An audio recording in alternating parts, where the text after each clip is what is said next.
Hello everyone, it's Richard here again with a shorter video this time. It's about Plymouth after the referendum, Brexit referendum, because I was in the area at the time, and I went to a meeting soon afterwards which was called, I think, Brexit What's Next.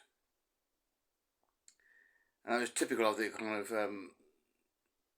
cultural attitude at the time, because people had no plan, no clue as to what to do after it made the momentous decision to leave the EU. There's no plan at all, hardly. So I went to the meeting and found about 20 odd people there, and most of them were if not all, I think, apart from me, actually voted to leave. I didn't know I voted to remain, to stay. And I got to talk about the various issues like immigration, for example, and one of their concerns. But I pointed out in Plymouth, to the best of my knowledge, there's hardly any immigration at all. Because frankly, it really wasn't worth it. That was my impression. Maybe a bit biased, but it's it used to be a naval dock where the still is, but it is far reduced. It's kind of I don't mean to be rude, but it's not a. I don't think it's a proper place for immigrants. I'll put it that way. Yeah, that's one of the concerns, and because it's a UKIP area, like in many places, they voted just for fear of not knowing about immigrants. If they actually met some, they'd probably vote in favour. But this is the way things go with people and their minds. These people in Plymouth were very ignorant. They hardly knew anything about the EU at all. Not surprising, because they weren't told about it in the papers, ever. Nothing good at all. Hardly ever. But what really got me was their lack of awareness, because they lived at the port, and they had ferries, I believe, going to and from somewhere in France.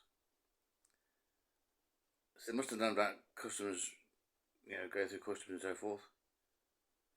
But the EU lane and non-EU lanes, and I think some travelled, not all, but some must have done. But even in hand travel, they must have known about the port and the ferries, what went on there, and how, if you're EU person, you just walk through, basically. I was amazed she hadn't actually noticed this at all. Just taking by lies and believe the bullshit they got from the Daily Mail and its president, wherever they got it from. So yeah, this is all quite not surprising, but shocking just how extensive it is. This ignorance is widespread, even now. I think one of the main Google searches after the referendum was what is the EU? It's appalling. It's sick, so-called democratic act. It's stupid. Anyway, what really got me,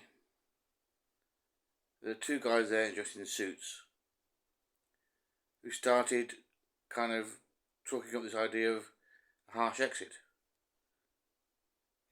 Thinking ahead to the election. And they said, well, their version what next is, well, yeah, we want a hard exit, mate. That's what we want.